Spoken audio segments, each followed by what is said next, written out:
I think we're going live now. If anyone can hear me and thinks that the sound and image is okay, please write me a comment so I'll know, or a chat, I guess. I don't know about these things. I'm hoping that you all can hear me, you all too. Which is nice. That's better than expected. So, in this video, or in this stream, I guess, I thought I would talk about books, as always. Thank you, Jennifer. It's good that things are working. It's I thought I would do this earlier, but all the technicalities and all that, things often get in the way, or sometimes at least. But anyway, earlier this year I told all of you that are subscribers to my channel that I would do a live stream in this year, 2022. But as always, things tend to drag out a bit.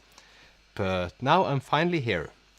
And I get all these messages on my computer telling me like suggestions for how to do a stream, which is kind of nice, but also it's kind of frustrating, like dragging my head to my screen, but well, we'll just see. Thank you, Alexandru and Insomnia Films and Rosa. Hi. Hi all. I'll have to say this now because when you guys comment on my videos, I often feel like I don't know if I'm going to like use your name when I'm commenting back, because that feels like a normal thing to do, but then again, some might not like it, so I often just don't. That's also okay, I don't need to use other people's names, but there you know, if I never use your name in the comments, I probably know who you are anyway. Well, not, but if you've commented on 10 of my videos, I probably remember your name at least. I brought my favorite Moomin cup today. So, yeah, these cups are very popular in Norway and in Scandinavia, but there has become sort of people not liking them because they are so popular. But at least this is my favorite at the moment. Yeah. Have been kind of sick lately, so that's why I'm drinking massive amounts of tea. And I usually drink coffee, so when people see me drinking tea, they just assume that I'm sick. And they're probably right. But I like tea as well.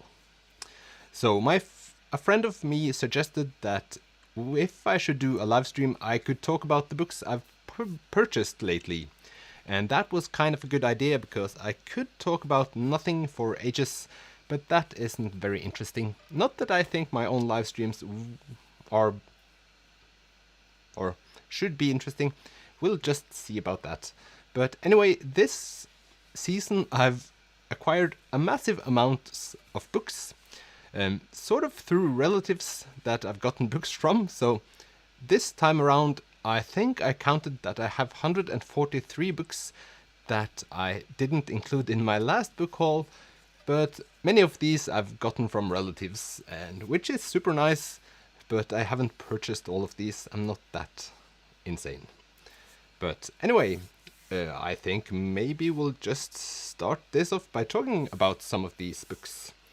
And like I said, many of these books I've gotten from people I know, and the fun thing about that is often that they have written their names inside of the books. I really enjoy that and like watching when they've bought them. Many of them have also like written when they purchased it, which I think is really nice. But also by receiving books from others, I receive books that I wouldn't normally think that I would read. And the first one I thought I would speak a little bit about is actually several books, and there's all poetry. This is Halldis Moen Vesaas. She's of course the wife of Tarjei Vesaas, and these are poems in collection of poems. And now that I have my new massive shelf behind me, which I've made a video about, I can have my own poem collection. And I really don't think I'm the kind of person that would enjoy poems. I'm just too restless, and I don't think I would get that much out of it that other people would, because enjoying each and every word hasn't been my forte so far. But maybe the day comes. Anyway, I do really enjoy the thought of having an own shelf with my poetry in it. But like, that's completely vain. I know that, but I would like just to have like this. These are my poems, and you can browse through my poem sections. But sure, if this continues, all this reading, someday I will have my own poem section that actually consists of poems that I would enjoy.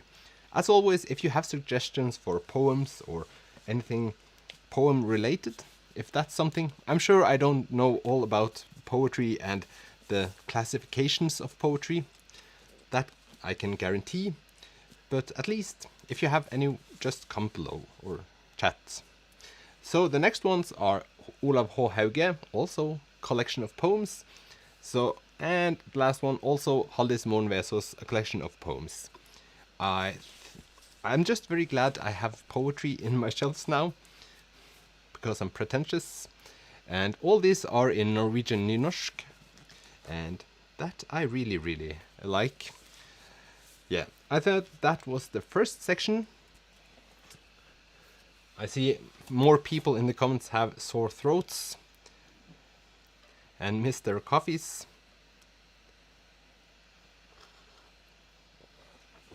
Babette says hi everyone. Yeah, poetry is something that I've spent a lot of time thinking about, but it just isn't for me yet. I haven't tried anything either, so really I can't know.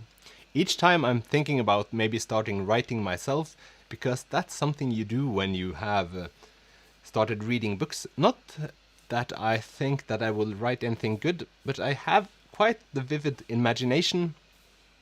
And in November there was a lot talk about this 50,000 word contest or competition, or just competing with yourself, that you were supposed to write 50,000 words in November, I think. And that seemed really cool, so maybe next year I'll join any of those challenges. It seems like a fun one. But all this to say that I think maybe one could start writing poems. I don't think I will start. I'm rambling, as always. This is the most scary thing about doing one of these live things, because usually my videos are about 10 minutes or so, but I spend 2 hours filming them, and they're just filled up with many useless words. And that scares me quite a bit, especially before this live broadcast. But here you see it the way it's always is. The next one is something I'm really familiar with, and that is Lars Kepler, my new go-to crime fiction, or my only crime fiction.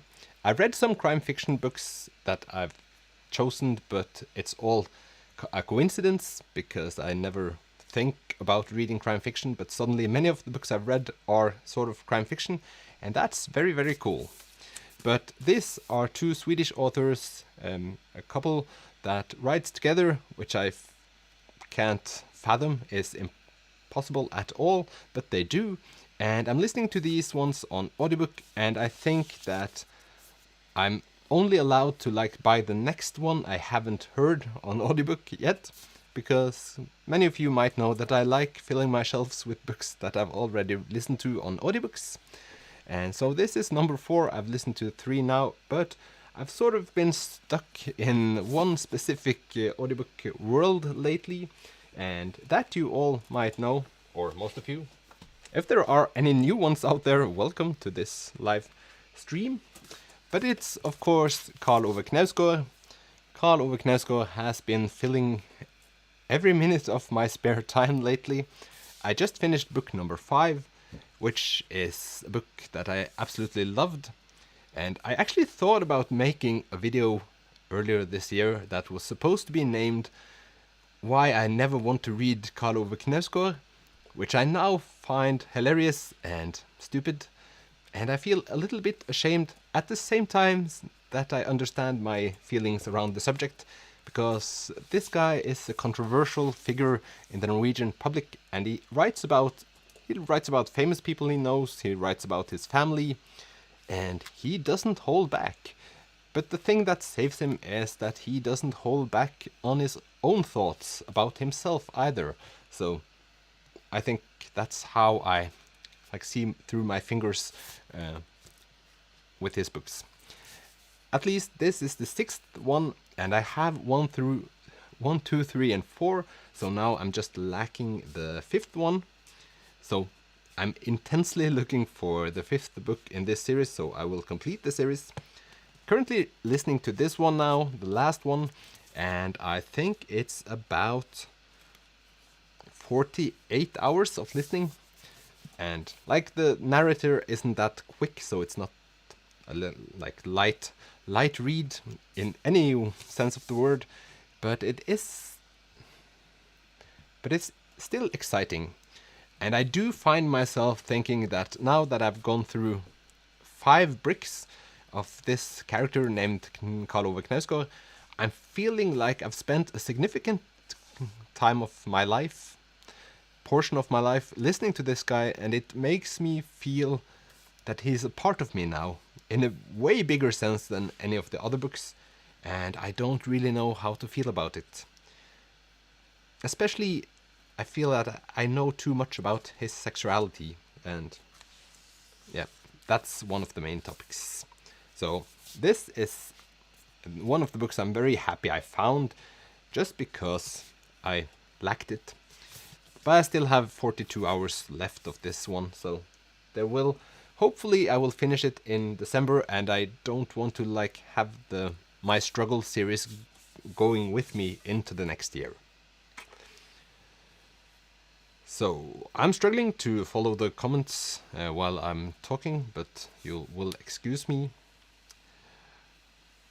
I see The Birds by Tarja Vesaas is mentioned here, and that's one of my absolute favorite books. I actually have 2 copies of it now, because I also got that one from a relative, and now I'm really struggling because The Birds in this edition is one of the first books I bought when I thought I would start a YouTube channel about reading. I thought he seemed like a nice guy, and I've read parts of it when I went to school. Didn't enjoy it that much, but it was a light read, so I thought, why not start out with this one? And I truly recommend this one if anyone hasn't read it. Truly one of the Norwegian masterpieces. I'm thinking about also rereading this one at some point, because it is emotionally hurtful, and sometimes that can be okay. Also now I have my shelf is split into 2, so I have one part with the books that I haven't read, and I also have one part with the books that I have read. So it's kind of hard to navigate these shelves right now, because on one side you have I've read half of the top and then not the bottom of that side, and then I've read all of these books. And I'm starting to wonder if I'm going to merge them all together, but that would also be kind of dumb, because I have only read about 1/4 of all the books I have in my shelf, which, yeah. Yes. I have many struggles on a very, very low level. Bianca asks if I could do a video about Knausgård. Yes, that was my plan. I thought I would make one video about all of the 6 books I've read, probably in January, I hope. It's not always easy to tell. But the reason why I want to make that video is because I really struggle to understand why I am so intrigued with these novels. I'm sort of just sucked into Karl Ove Knausgård's life, and his life is exciting because he is kind of stupid at times, but it shouldn't be that interesting. So something about the writing style should also be something that drags me into those novels.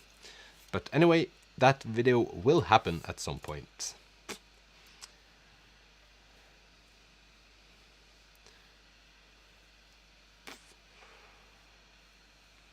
How do you choose which book to read next? Thank you for the question, Jennifer. That is something that just happens.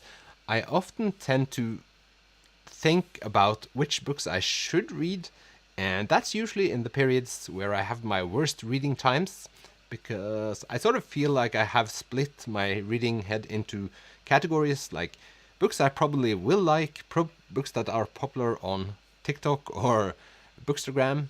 I've stopped using TikToks because that's a frustrating app, but Bookstagram I use quite a lot, just browsing through and looking at what other people read.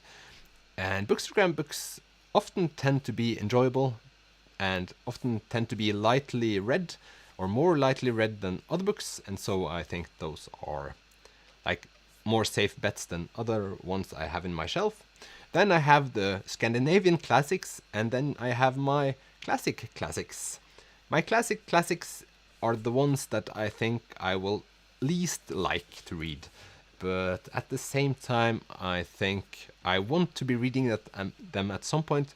So if I've read many of the lightly read books, I'll read a classic to hopefully have a good experience, but basically I know that I will just have to get through it, if that made sense. And yeah, I know I try to switch over to just read the books I want to read, but that is more difficult than I thought it would.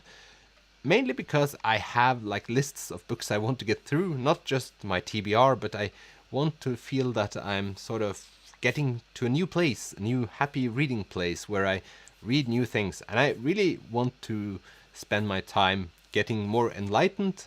So, for example, when I decided to read the book Americana about a black Nigerian woman moving to US, I thought that was one of the best books I've read so far this year. And that one I truly didn't think I would enjoy.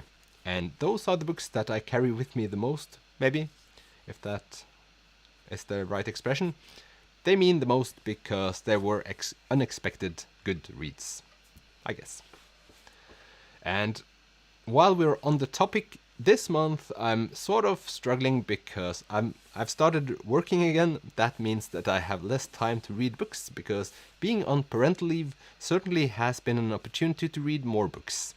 But now that I'm back to work, I read a lot less, and I'm stuck with my Goodreads challenge, or the yearly challenge of reading 53 books. I'm struggling to see the finish line on that one. Also mainly because I started listening to audiobooks. So in total I have more than 53 books, but I did want to get to read 53 books, like read with my eyes. Yes. So now I'm looking forward to a December where I'm going to read a whole lot of shorter novels. I think I'm lagging behind with 3 novels or something like that. So yeah, we'll see. If I read like 8 novels in December, then I'll be okay. And I have to be okay because I can't stand the thought of not going for my reading goal this year. Still unsure if I'm going to keep my reading goal for next year. I think we'll continue with a book I found for free. So we have these reading kiosks here where you can like switch books, and that's one thing that I'm really happy with. And one of those I found was David Walliams' Midnight Gang. And this was the first David Walliams book I thought of picking up. It's about a gang of kids in a hospital, so I do think that this one will be one of the most heartbreaking ones. And that's probably one of like the good things in children's literature, when it's kind of sad and then just ends up being immensely happy. Or it could end up being sad but still enjoyable. So I'm very happy I found this. I've been thinking about buying this for ages, but when I find it for free, I feel that's a sign. So I've read some of his books now, and they're quite uneven. Some of them, or Gangster Granny, I really liked, but Billionaire Boy I thought was kind of lame. So now I have bought like 4 of these now, or found for free, so we'll read more from him.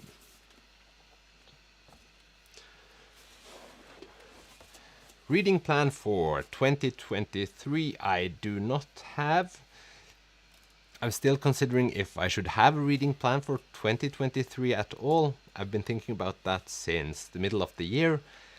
I do kind of want to have a plan. I really feel that having a reading goal helps me read more books, and I am afraid if I don't have a reading goal, I'll just stop reading.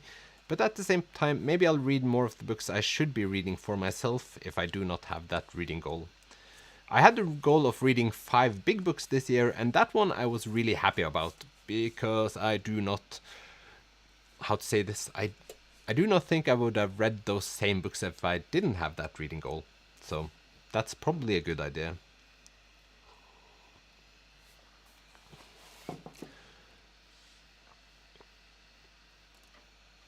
Yes. And in that same thought, I have received this one. And it's Jon Fosse with Lead and Water. I do not know if this one is translated. It's one of his earlier works, and I got this from my grandmother, which is very, very nice. And the reason why I picked this one now is because I really want to read the Septology next year. Those 3 books, or 7 books into 3 books. And that's probably one of those 5 I want to read next year. Jon Fosse has been such a huge name on Bookstagram and Booktube lately, and I was kind of surprised when I learned about this. Before I got into the reading community, I had no idea how big Jon Fosse seemed on the international stage, because he is not the man that you look at and think he's a grand man, because he seems so kind in my eyes. He's probably done a whole lot of stupid things in his life. He has had a problem with alcohol and now lives in Austria, so there must be reasons for that. But he seemed like a cool person, and I have read the trilogy by him, which is a very short book, and after I finished reading it, people told me that, but what do you feel about the repetition in his language? And the lack of commas and punctum, like the dot at the end of a sentence, which I always forget the name to. And I asked in return, what do you mean repetitive? And then I had to read some pages once more, and I have my own reading style. I just miss out on a whole lot of information, especially about, commas, for example. I don't think about when a sentence don't have them, and most of Jon Fosse's book that I read didn't have any of those at all, without me ever noticing. So that's something I learned about myself when I read that one.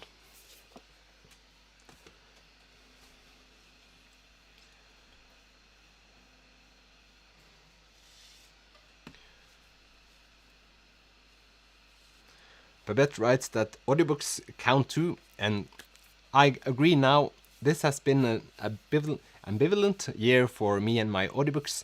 I started out thinking that they were cheating. I still do that because I could have listened to 200 audiobooks this year if I only spent my time doing that, because I'm so used to just walking around with headphones everywhere I go, and I've done that for the past 12 years. So I think that audiobooks for me feels still like cheating, but like the Knausgård books, it's necessary because I could never have read his books without having it on audiobook, because that would be too much. But yes, next year I will certainly count audiobooks into my statistics, but since I started this year without counting them, that's the way it's going to be, I guess. I also am thinking about switching from Goodreads. I just don't think it's a good place to be. Goodreads seems so slow and so little useful. I think looking up new books is kind of a drag. They always recommend books that I know I don't like or have actually read and didn't like, and so that's just a frustrating thing. And I don't remember the name of the platform I'm switching or thinking of switching to. Storygraph, is that the right name? I'm getting a bit confused sometimes. But at least, probably I will go into 2023 with both these platforms, because so many people have said that Storygraph, I hope that's the right one, listens to the people that uses that platform. And it's really, when I use Goodreads, I feel like I have to look up all the information myself. I never get any free help from anyone, because yeah, you just have to know what you're looking for. And if you read one book, they'll probably just recommend you one you don't like. That's at least my experience. I'm really happy you're talking to one another because that makes this easier for me.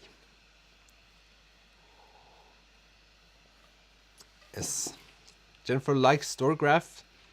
Oh, then probably I'll switch over or do both because Goodreads is becoming a frustration in my life. Something that hasn't been a frustrating part of my life. Sometimes I feel like I should be a radio host because my transitions are so smooth. That was sarcasm. But Ronja Røverdatter by Astrid Lindgren. Like, I don't know what this book is called in English at all. But this was one of my favorite series on TV when I was little. Maybe it was a movie just chopped up. But it's about the Middle Ages and two like castles with two kids, and they fall in love, and there's a lot of intrigue, but it's quite filled with humor. And Astrid Lindgren is an author I have to read more of. I read The Brothers Lionheart, which was kind of a gruesome children's novel, and probably I still think that wouldn't have been published as it was today. But that I don't know, but like, they die several times, and the book just starts out with the boy having a disease and then dying. And it felt that could have happened, but not in the way it was written, because that was kind of blunt.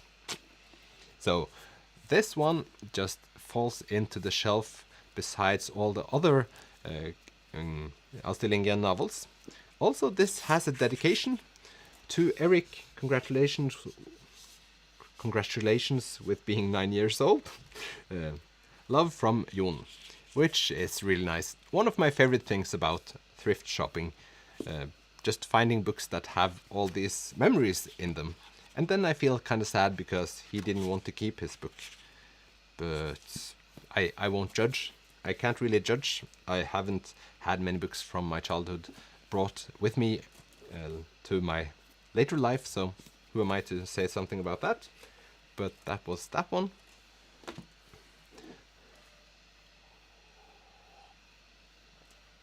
Oh, Babette says that there's an easy way to switch between Goodreads and Storygraph by downloading your Goodreads data and importing it. That's a good tip. I wasn't so much afraid of the transition because I haven't read that many novels and I've only spent 1.5 years doing this. So I thought, well, yep, that's no problem.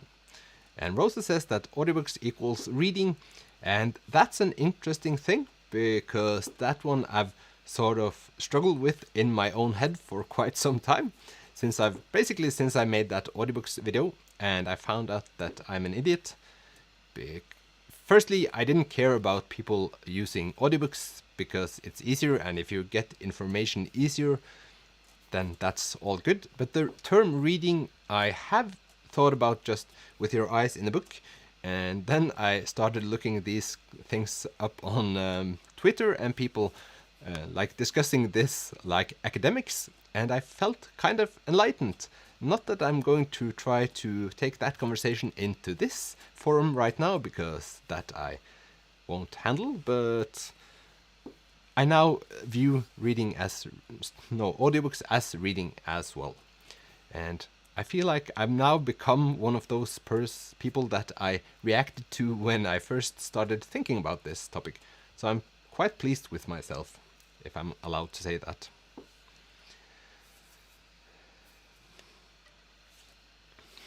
Yes, Eric grew out of that Ronja Røverdatter, and I grew into it. That felt weird saying. Yes. Then I've sort of been in this, as probably many of you know, this fantasy thing lately.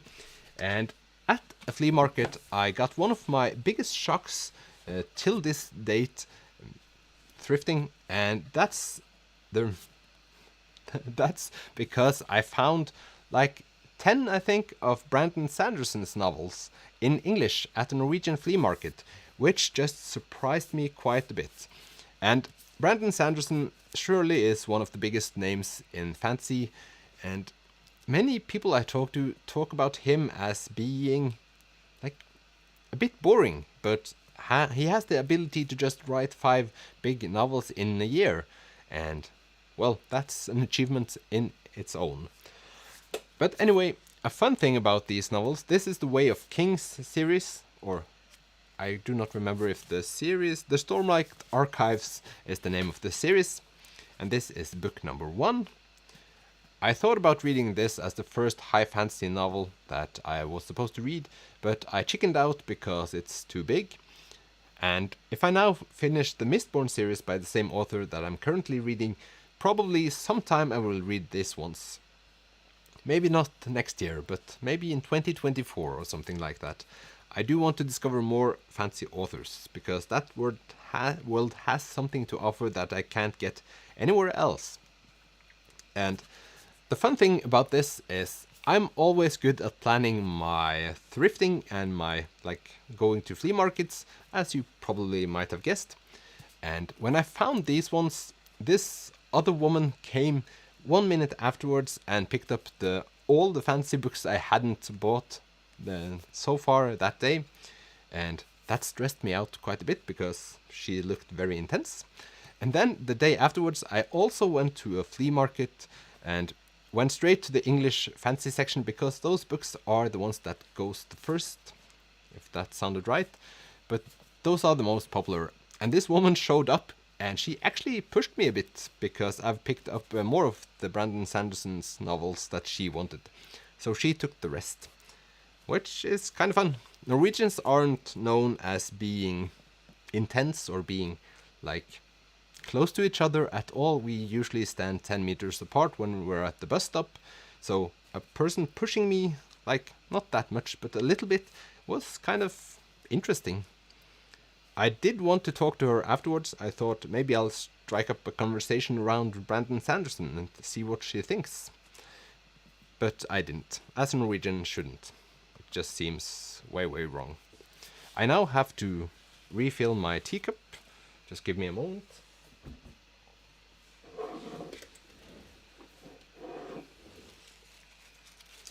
Probably the most boring tea person in the world. I'm drinking Twinings Earl Grey, so that's nothing to brag about.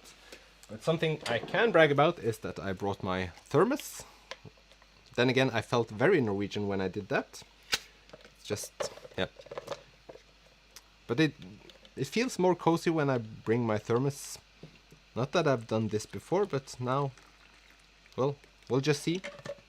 It worked at least, that's the most important thing. It's fun because I have this, how many streams I'm sending out, or how many people that are viewing this stream. And when I picked out my thermos, I lost 2 people, which is kind of fun. Maybe people are against the thermos. I don't know. Yes, I'll get right into it. I'll hopefully try to follow the people that comment as well.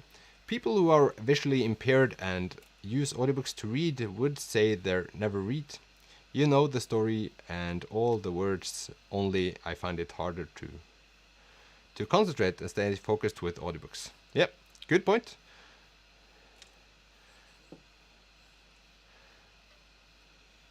I've totally been switched on that topic, so I'm a fully supporter of the reading audiobooks part, even though I found it hard in the start. I've never read Sanderson, but I have heard nothing but good things. I tried to get into one of his books, but I think I'm going to do the Poppy War trilogy instead. Me too, I'm also wanting to read the Poppy War trilogy very, very much at this point, and many people say that it's just different.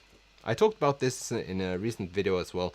It seems very, very intriguing, and yeah, different, cool different, and a bit historical, which I enjoy. I sometimes feel that fantasy authors talk about historical aspects in a weird way that makes me feel that I can't relate at all. But yeah, you know. And the next one I thought I would speak about is...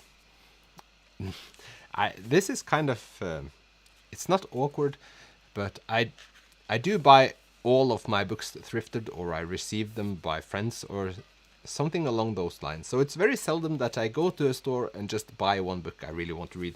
But the next one is I think one of 4 books I've read this year that I've went and bought in the store for full price. I don't think that this puts me in a good light, but it's the way it is.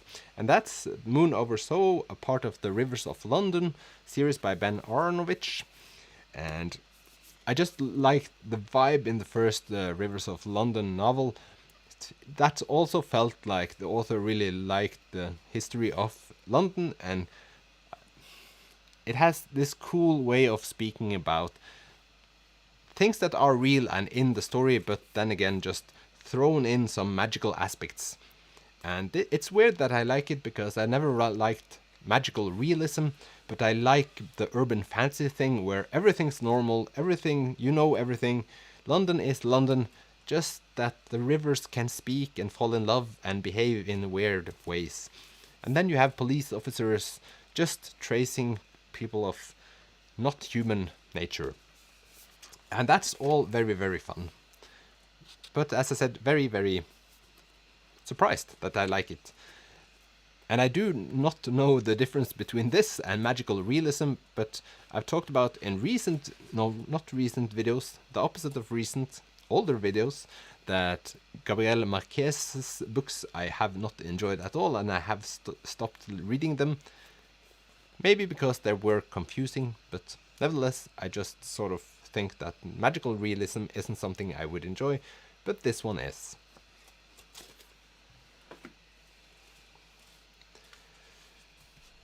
Yes, and then we have, I often find I have nothing to talk about with specific books, but I really want to read them either way. I guess many people can relate to this, I hope, but as a booktuber that's not the best idea, I guess. But that's Ollie Smith's book, and this is Summer. Ollie Smith, I've seen her name associated with the Nobel Prize for Literature, and I've thought that, that's a bit over my head, it's a bit ambitious, but I like beautiful language when I find it beautiful, so why not? At least these ones I just love the covers of, and the same with the English editions as with the Norwegian editions.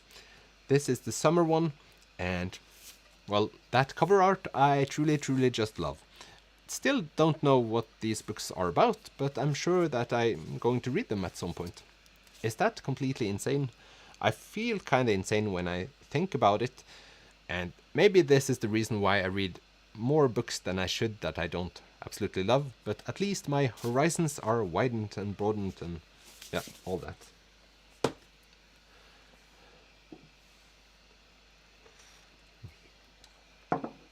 Yes. And then we have, as I mentioned earlier, The Name of the Wind. This is by Patrick Rothfuss. Maybe this one will be my next high fantasy read, because Patrick Rothfuss has gotten so much praise. And I found both of these books in a flea market. I have this in Norwegian already, but I do want to read it in English instead, because that feels more natural when reading fantasy. I will have to swallow those words when I read Norwegian fantasy, but that hasn't occurred so far. But that also will happen. So Patrick Rothfuss has just been showing up all over the place, and this one also for the cover seems so dark and so Harry Pottery.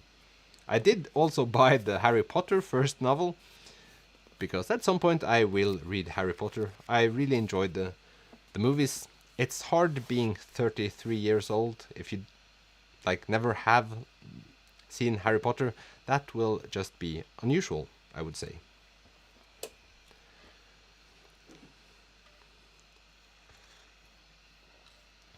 So then we have, one author that I feel like I sort of know but don't know at all is this one, and it's Margaret Atwood. She has written so much, because she has gotten to a so age. Tried not saying that she's old, but she's written a lot of books, and for some reason, and I can't really say why, I've thought that I wouldn't like her novels. But I've watched The Handmaid's Tale, as everyone else, and it's a fascinating show that combines politics with darkness. Just thinking about how dark the planet could be, because that's one of the most grotesque and disturbing series I've seen in all my life. So at some point, Margaret Atwood is one of those authors that I want to be reading. If you have suggestions to where to start with her books, please comment that in the chats, because I do not know where to begin. I have this thing where I don't want to read books that are books from a series that I've already seen or movie.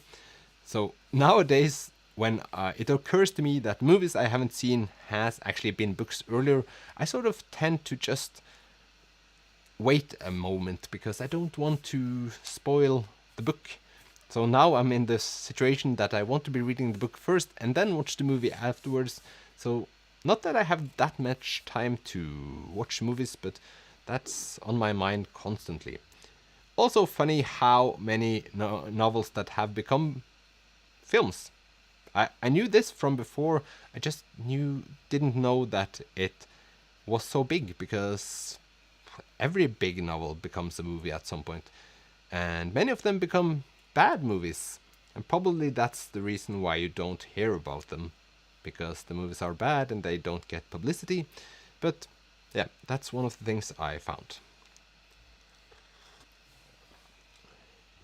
Jennifer says that Oryx and Crake by Margaret Atwood is so good, really recommend that one. Kind of post-apocalyptic type book, but it's so realistic. Well, that doesn't frighten me. Post-apocalyptic can be a really good thing. I think I will maybe enjoy that. I don't know how this chat function works afterwards, but probably it will store the information and I can read all the comments afterwards, because it's hard to keep track sometimes. But maybe it's kind of like this one, and that I'm saying without knowing anything about that book you're talking about. But The Road by Cormac McCarthy is one of those novels that I've watched the movie already, but then I found out it was a book, and now I want to read the book, because the movie had a really good vibe, or a bad vibe, but a vibe that I enjoyed, and thus might enjoy this one. And Cormac McCarthy is all over the place right now with The Passenger, I think the novel is called. That's probably the most popular book on my Bookstagram these days. People are talking about that north, south, east and west. So I don't know anything about that author and his writing style, but I do enjoy an author that can write stories with the plot, because that's what I need the most. So if you think that I should start with another Cormac McCarthy novel, just write it down. That I also got from my grandmother, so I was kind of curious about what she thought of it.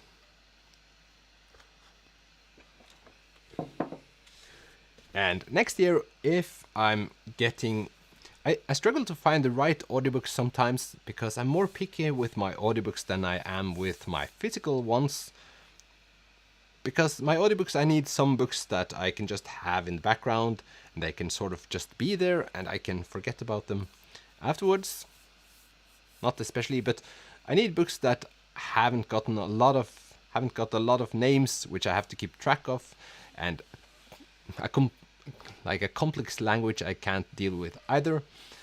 So I started harvesting the next Karl Ove Knausgård series, and this is the Morgensterne series, which is 3 books. I don't know if there will be more than 3 books, but this is also a bricky kind of book, and this one will have an audiobook version at some point. So I just thought I would start collecting them now, because if they're as good as the My Struggle series, well, these ones will be listened to as well. I just can't get over the fact that I'm buying more Karl Ove Knausgård books. I made an unhaul video earlier this year where I actually talked about I had Knevsko My Struggle 1 to 4, and I thought about just throwing out the 1, 2, 3. Not that it would have been a problem collecting them again, but I just thought that I will never start reading these, and I might as well just get rid of them. And now I'm harvesting more of them.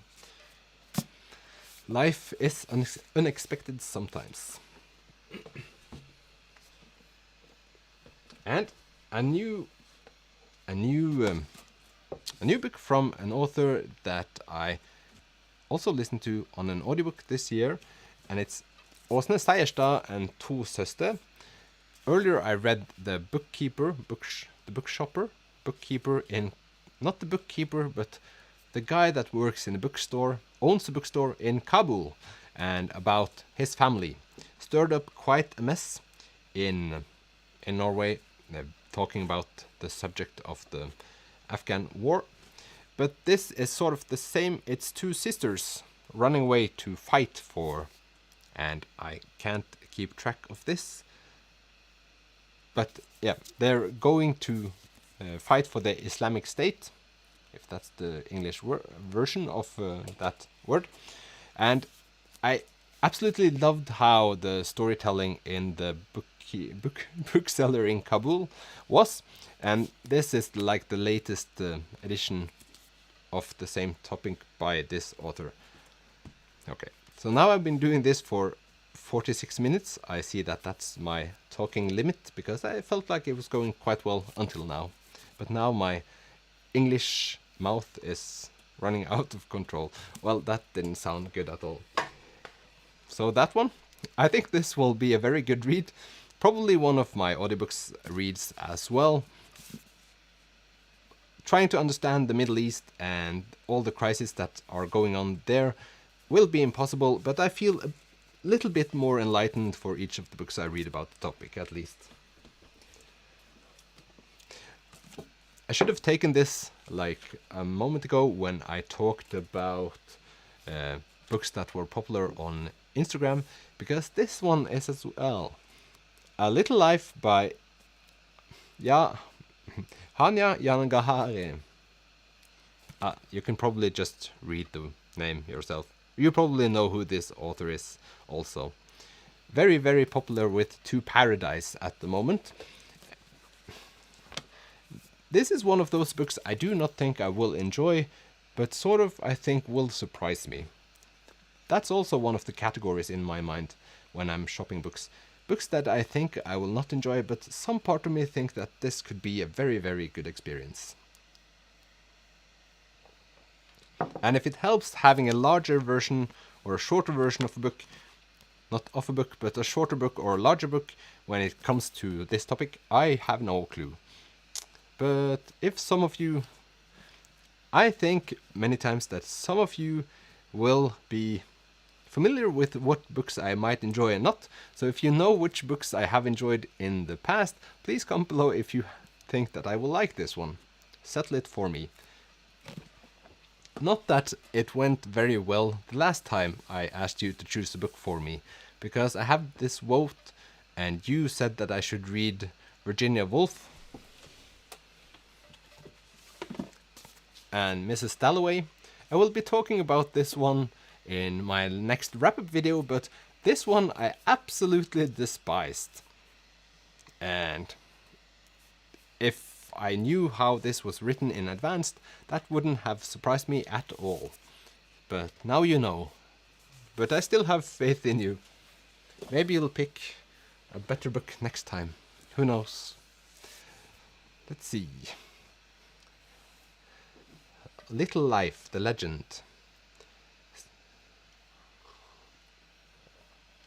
And Jennifer says, I did not like The Little Life.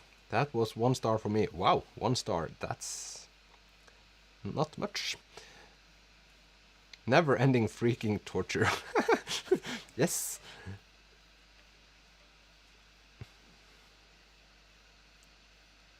Make a cry reading vlog, like...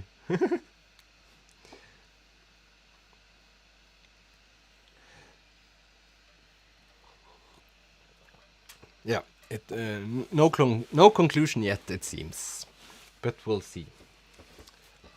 I I have to admit, I sometimes watch videos with people that have these intense emotions towards the book, and I feel like I'm very jealous because I feel like that should have been me. I'm sort of missing.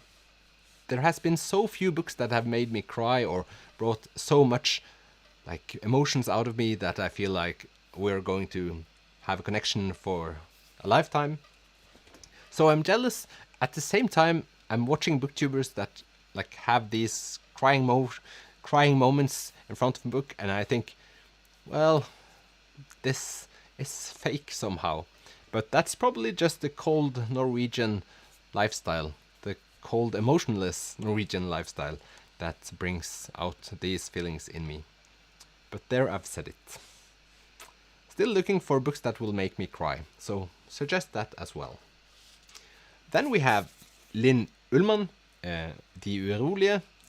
I have no clue what this is in English, but it is translated. She is a Norwegian author, the daughter of Ingmar Bergman and Liv Ullmann, the actress and the director. And I read her novel that was nominated for this year's Nordic Council Literature Prize Award. And that was a gruesome read, and it brought out a whole lot of emotions, but it was like very claustrophobic and awful to read. This is about a relationship towards, or a relationship between a father and daughter. I don't know how much of her own story is in this novel, but this is her most famous one, and the one that like gave her a name as an author, I guess. So this one will be one of the next reads. This is probably also a category because you have famous Scandinavian literature, then you have famous Scandinavian contemporary literature, which are all given out on this one publisher, Oktober Forlag, which is kind of fun. This is one thing I've realized lately, or the last year at least, that different publishers have different styles and different authors they want to have in their, like, with them. I know that sounds like I came kind of slow to the table or late to the table, but I didn't realize that was such a huge thing. So the larger publishers in Norway are like taking in all authors of different styles, but publishers like these, which are owned by a bigger publisher, of course, has their niches, which I find to be very, very cool. And it helps me kind of pick out which books I want to read, and that I never thought I would do. But here I am. So when I look at Oktober Publisher, or Forlag Oktober, I'm kind of scared, because I think these are intelligent books that might not be plot driven, but they will have a quality to them that makes them worth reading. And when thinking about that, one of the books I got from my grandmother, which I'm very, very happy with, is Halldor Laxness' Salka Valka. And this is one of those books that have gotten so much praise on BookTube, and I've read Independent People earlier this year. And that was one of the most memorable reading experience that I will have in this year. It's a book and an author I had no clue existed before this year started. Many people told me that they wanted me to read that novel, and I did without knowing what to expect, and it ended up being one of those novels I think about all the time. I read it early this year, so there has been some time since I read it, but it just still stays in my mind, and I can't forget about it. And there is so much and so many enjoyable moments in that novel that I will bring with me. Also, I told you that I was kind of emotionless when I read, and the Independent People had this childbirth moment that just almost ruined me emotionally. So maybe I should reread that one at some point. But Salka Valka is one of those novels that have been very, very difficult to find thrifted. And so it's just a happy coincidence that I was gifted this by a relative. So yeah, that's why I'm happy I found this. Also, I've been kind of fascinated with Halldor Laxness lately.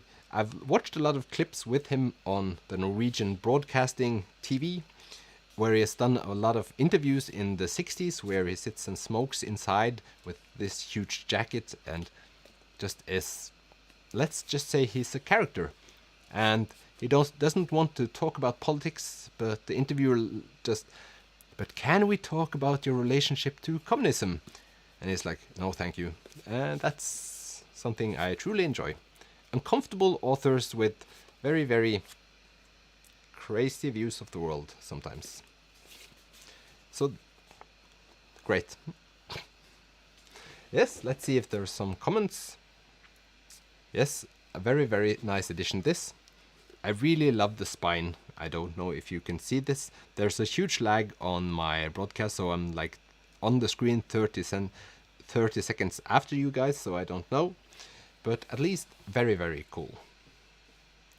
The Reader by Bernard Schlick. Is The Reader the one that became a movie as well?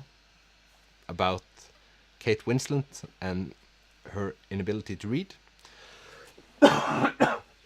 If that's the case, I really understand how that book might have been a tearjerker.